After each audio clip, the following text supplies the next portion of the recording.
The Bonds of Affection, Episode 3. The Smoke from a Distant Fire.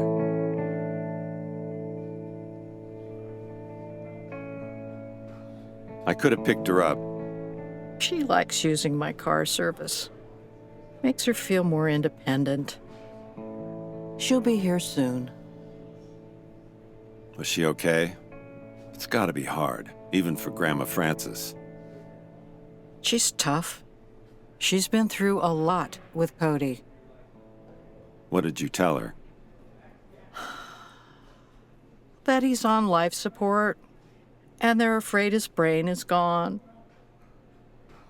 Maeve's grandmother had fostered different kids through the years, but Cody was the most troubled and her most beloved. Here she is. Hi, Frances. I'm so sorry. Grandma, you okay? The car was late. Of all days. I'm a wreck. Anything new from the doctors? Any improvement? It's not good news. His heart stopped. They revived him, but he's on life support. He's in a coma. They don't want to say it, but they're not sure he's ever coming out of it. Oh, such a waste. My sweet boy. He was always thoughtful of this old lady. Oh, I'm sorry, Grandma. Do they need me to sign something? Can I? I'm not legally his foster parent anymore. He's 23, but whatever they need. I don't think they need anything right now, Frances. I'll ask if we can see him. Okay. But first, Maeve, I should have talked to you, but Roxy begged me not to. You seen Roxy? She just appeared yesterday morning at the house. She shaved her head, or somebody did. She wouldn't talk about it. So I got her in and fed her. She said she was too upset about Rhett's death and she didn't want to talk to anybody. And she was going to leave today and go to Mexico with Cody on a surfing trip. The only problem was they needed a car and some money. Which you gave her. Of course I did. I don't drive anymore. The car just sits there. So what happened? Did you tell her about Cody? I had to hurry myself out to the driveway. She was just leaving. Poor girl knocked the wind right out of both of us. I tried to get her to come back inside for a minute, but she raced off. I thought she was going to crash into something. But why did she beg you not to talk to me? She knows I would help her, doesn't she? She told me that somehow you're responsible for what happened to Rhett. What? She said you got him to do a radio show and he attacked her group. No, not me. He did that all by himself. Apparently, he said it's not a drug rehab center, it's a drug dealing center. So Roxy's blaming me for Rhett's radio interview and therefore his death. Like it was payback from Synanon. Her heart was heavy. I could feel it, the way she couldn't talk about Rhett. Maeve, we have to talk to Bill Fork about Roxy. You know it's true. We have to find her. That's what we have to do. You're right. And it will be much easier to do with the help of the sheriffs. If she was headed for Mexico, she's on the run. And you can be sure those freaks are one step behind her. Probably right. You find her, Eddie. She'll listen to you. You tell her Rhett losing his shit on K-Rock. That wasn't me. I understand, Maeve, but you should understand we're talking to Bill. Okay. Just find her. Once we'd got Cody into a room, I left Maeve and Frances at the hospital and came home to regroup. Maeve wanted me to take off for the border. I wanted to ask the shaper how Cody got enough of something to OD on it. I'd just pulled in front of my house when I noticed two men sitting in a shiny new silver BMW parked across the street. It was the Shaper, sitting grim-faced, and a guy behind the wheel who looked familiar. What the fuck is this? I stood there wondering exactly that. What the fuck is this? When a Santa Monica police car pulled up behind my car, and two uniformed officers climbed out. And with that, the Shaper and his friend drove quietly away. Hi, sir. Are you Edmund Gannon? That's me, Eddie Gannon. You're here about the overdose. Yes, sir. That's right. We have a protocol that we have to follow. We know it can be heartbreaking for family, but we just need 10 or 15 minutes of your time. Sure. Of course. Come on in. And so the protocol was to open every drawer and closet in the place. They asked how Cody came to be in my house, and where I was when he OD'd, and why Maeve was there, and how her grandmother was Cody's foster mother. Then when they seemed about finished... Okay, now, did you do some cleaning up? No. Look at the floor. I've been at the hospital. I just got back. Well, St. John's is reporting it as an injection overdose, but we're not finding any paraphernalia. We can check on that, confirm it, but usually we find what the person used to inject themselves. Right. Well, when we came in, he was out. I don't remember seeing any paraphernalia. We did CPR on him until the paramedics got here, and then we followed them to the hospital. Well, we'll confirm it was an injection. He was alone as far as you know? Yeah, although I was gone all day. It's possible someone else was here. He told me he wasn't using, and it seemed like he wasn't, but I don't know. All right. Well, that's fine for now. We'll be in touch if there's anything else.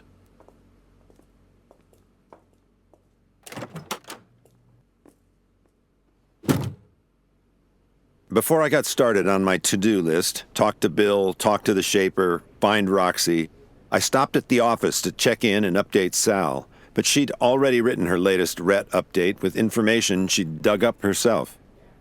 That's what they're saying. They think the missing guitar may be the murder weapon. Wait, what happened? Did somebody hit him with it? Yeah, that's what they're saying. Oh man, that is... I mean, the way he got that guitar? Bill mentioned it was valuable. Bill? Bill Fork. Bill said it was your band that made Rhett a star. Well, if you could ask Rhett what made him a star, he'd say it was that damn guitar. I mean, if it turns out to be the murder weapon, it's just Shakespearean. See, Rhett's first record with Capitol did nothing in the States, but thanks to some Maeve Allen hustle, it was a smash in Denmark and Sweden and broke out across Europe. She even got Rhett a slot at the Roskilde Festival, one of the biggest music festivals in Europe at the time. Rhett had no band at that point, so Maeve asked me to get some players together, and yeah, we were pretty good. But when we got to Copenhagen, Danish customs seized Rhett's flight cases with both his guitars. Oh, you're kidding. Why? Because Rhett had tried to smuggle in some speed under his Telecaster's pickguard. Oh, boy. Yeah. They didn't hold any of us at that point, but they kept the flight case. So we needed to find him another guitar, but quick. We were playing the festival that night. So Rhett, Maeve, and I jumped into a cab and told the driver we needed to find a store that sold guitars. So he took us to this place in the middle of Copenhagen called Pusher Street. And there were drug deals going on Pusher Street. But he dropped us in front of this barracks-like building with a red Gibson SG hanging in the window. You know fucking why. The neck? I've seen you play Les Pauls. I've seen you. I need a Telecaster. I'm not playing a Gibson. Hold on. Hi. Hej, hvordan kan jeg hjælpe jer? Do you speak English? I do. We need to buy a guitar. We're looking for a Telecaster if you have one. Fender Telecaster. Yes, I know Fender. We have Gibsons, as you can see, there. Yeah, I see, but I need a Fender. Looms large in his legend. Fuck off. I'm sorry. Do you not have any Fender guitars? We have mostly Gibson and Gretsch. I think if we have the Fender, it's for students. That fits. Shut the fuck up. Well, could you take a look and see? I could. He needs the guitar because he's playing tonight at the festival. Oh, Roskilde, the festival. Okay, I'll take a look. Eddie, you're not helping. And Rhett, if she comes up with anything close, we are taking it. Whatever you say, Maeve. That is what I say.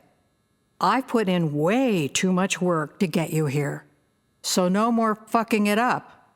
Okay? Hey, this looks promising. Thermometer case. Okay, we have one Fender guitar. I don't know what kind, it doesn't say. Let's take a look. I got it. Here. Crap. What is this? It's a Telecaster. What do you mean? Well, first of all, it's butt ugly, but look at the headstock. It doesn't say Telecaster. It's a fake. I don't know. That looks like a real Fender decal to me. Shit, it's probably Japanese. God damn it. Pick it up and play it. Fuck. Here. This old Tweed Deluxe, can he use this amp for a minute? Of course. It's also for students. Quiet, Eddie.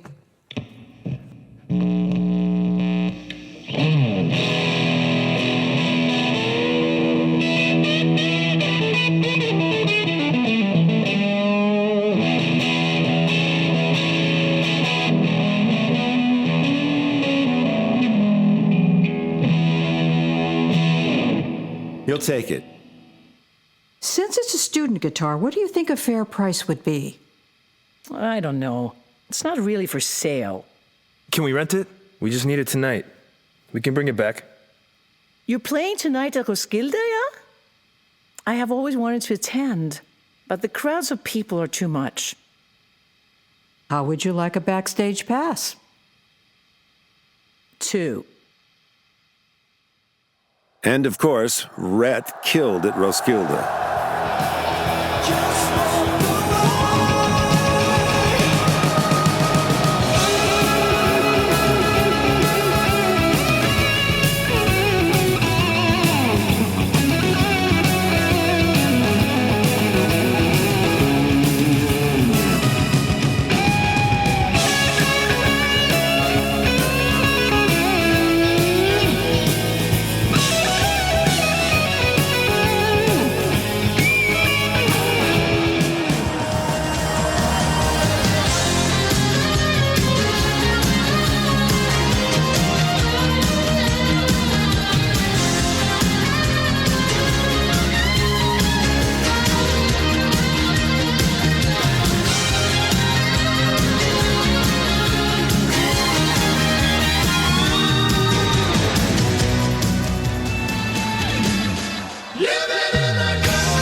Did she get backstage passes? Oh, yeah. Maeve got her too. And she brought her mother. But then we never saw her again because Rhett never returned the guitar. And the more successful he got, the more he convinced himself and the press that he was a renegade who sold his soul down at the crossroads with a stolen guitar that made him a star. And then the guitar ends up killing him. I mean... You're right. Shakespeare. So I can use all of this, right? Everything except the bit about selling his soul. Out of respect for the dead. What I didn't tell Sal was that Roxy Allen might be involved in Rhett's murder. Or anything about Cody, because at this point I didn't want her writing anything that might provoke Synanon. When I finally got a hold of Bill Fork, it was after 7, I gave him a quick rundown on Roxy and Cody and Rhett's pissing off of Synanon. He wanted to meet, but could it be later, at Maeve's? I'm happy you could set this up, Eddie. Yeah, Maeve's out of her mind over her daughter, so she was fine with it. And we had a couple questions, too. Questions for Maeve? Yeah, a couple, 3. I'm sorry. I just need a cigarette. I try not to smoke inside. Eddie gave us the make and model of your grandmother's car. 1972 Buick Riviera. Metallic blue, white walls. You don't happen to know the license plate? I will get it for you. We can also use a photo of your daughter, but Eddie explained that she shaved her head recently. Cody, the kid that OD'd, he told me they did it. Synanon. I haven't seen Roxanne in 6 months. I was trying, with no success, to pull her out of that cult. I told Rhett about it. He got on the radio and went off on them, and according to my daughter, it got him killed. I am 100% sure they are after her now, so please, find her. We'll do our best. I just have a few things I wanted to ask you about. We met with Mr. Liedecker's wife, Temple, and we asked her if there was anyone she thought might have had it out for her husband. And she laughed and said you. Huh. Did she? She told us you were incensed that Rhett was helping her leave your record label. Completely true. Not only was I incensed, I was pissed off with both of them. But you know, it's just business. I've been successfully preventing them from getting away with it. Now, as your lawyer, Maeve... I'm about to sign a major distribution deal with Warner Brothers, which will make Temple considerably richer than she already is. She doesn't really think I killed him to keep her on my label. Well, she seemed to think it had left the world of business and had gotten very personal between you and Rhett. I don't know what to tell you. It's an emotional business. Temple was also informed by her lawyer that the house in Topanga was not community property and, according to Mr. Liedecker's trust, now belongs to Roxanne Allen, your daughter. That is also true. Roxy? Wow. No kidding.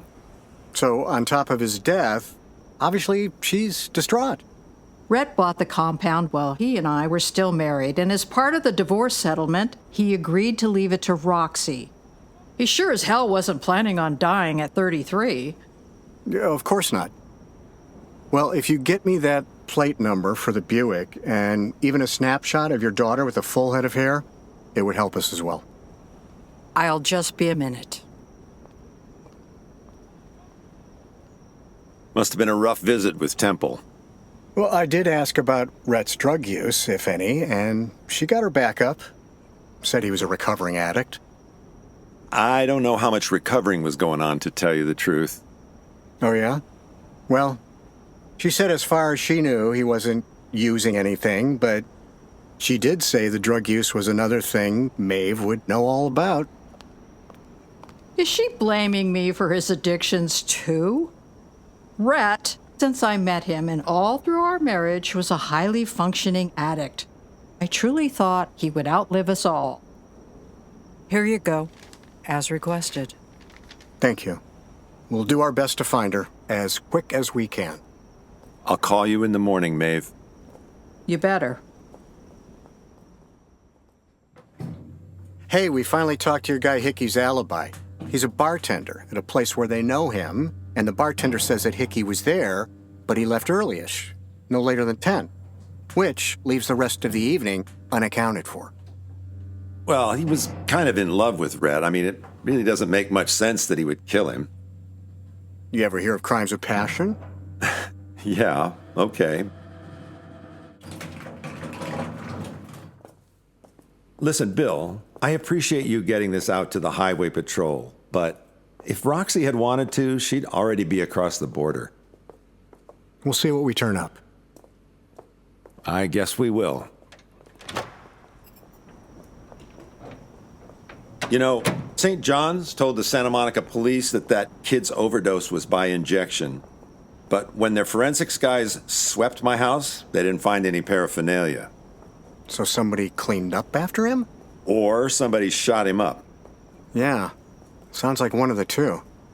Let me know what they find out. I will. It was late, but I'd promised myself I would look in on Cody and make sure Grandma Frances wasn't burning the midnight oil. It was way past visiting hours, so the halls were quiet, and there was no one at the nurse's station as I went by. Oh, Roxy, what are you doing? He's cold. I'm warming him up. Okay, Rox. You can feel him. He's freezing. I know, it's terrible. Are you all right? I'm just holding him, so he's not suffering.